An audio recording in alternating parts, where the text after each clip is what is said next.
بسم اللہ الرحمن الرحیم والعصر ان الانسان لفی خسر۔ خدا نے قسم کھائی، عصر یعنی زمانہ کی قسم، والعصر قسم ہے زمانہ کی۔ یہاں سے پتہ چلتا ہے کہ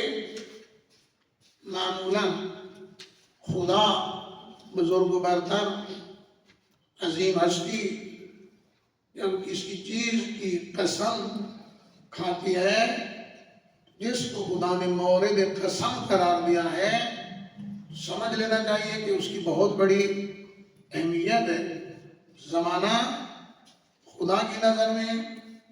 قابل اہمیت ہے، اس وجہ سے خدا نے زمانے کی قسم کھا کے آگے مطالب بیان کی۔ وہ مطالب بھی ان الانسان فی خسر، یعنی پہلے خدا نے کلی طور پر بتایا ہے کہ انسان خسارے میں ہے، لیکن فوراً خدا فرماتا ہے کہ یوں نہ سمجھیں خدایا جب انسان خسارے میں ہے تو یہ تیری مخلوق ہے، پھر ایسی مخلوق کو تو نے خلق کیوں فرمایا کہ جو خسارے میں ہے؟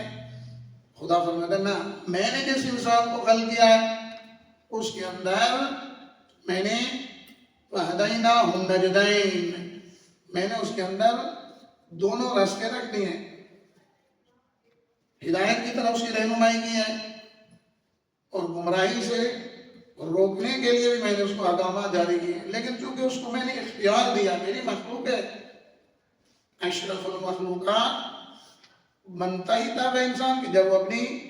مرضی سے اپنے اختیار سے کسی کا انتخاب کرے، نیکی کا انتخاب یا نعوذ باللہ برائی کا انتخاب تو خود کرے گا، لیکن میں نے اس کو دونوں راستے دکھا دیے، نورانی رستہ بھی نظر آ رہا ہے اس کو اور ظلمانی رستہ بھی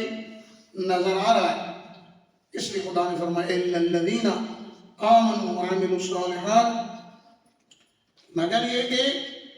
العصر ان الانسان لفی خسر الا الذین، مگر وہ لوگ خسارے میں نہیں ہیں تو ایمان لے آئیں، عمل صالح انجام دیں، وَتَوَاصَوْا بِالْحَقِّ وَتَوَاصَوْا بِالصَّبْرِ، خود بھی عمل نہیں کریں، دوسروں کو بھی نیکی کی ترغیب دلائیں، اور یہاں تک ایک دوسروں کو ترغیب دلائیں کہ اگر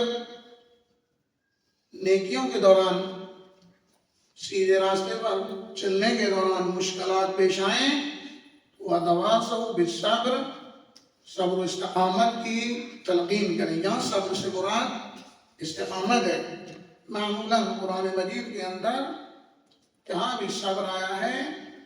غالباً ایسا ہے کہ صبر سے مراد یعنی استقامت، یعنی ڈٹ جانا، یعنی اپنے راستے کو نہ چھوڑنا، اس راستے پر چلتے رہنا۔ تو بس اس عنوان سے کہ چونکہ اوقات کا ہماری زندگی کے اندر عمل دخل ہے، بعض اوقات ایک ہی رات ہے لیکن 1000 مہینوں سے افضل ہے۔ اِنَّا أَنزَلْنَاهُ فِي لَيْلَةِ الْقَدْرِ وَمَا أَدْرَاكَ مَا لَيْلَةُ الْقَدْرِ لَيْلَةُ الْقَدْرِ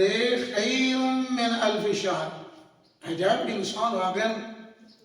تعجب کرتا ہے کہ خدایا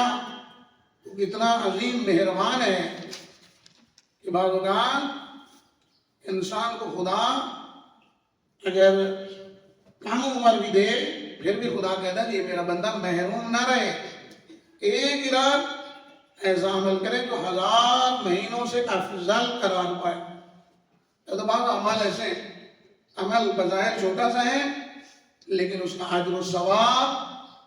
بہت زیادہ ہے۔ تو یہ ماہ شعبان المعظم یا اس سے پہلے ماہ رجب المرجب اور اس کے بعد پھر ماہ رمضان المبارک، یہ 3 ایسے مہینے ہیں کہ جو معصومین علیہ السلام کے مکتب سے عشق و محبت رکھتا ہے،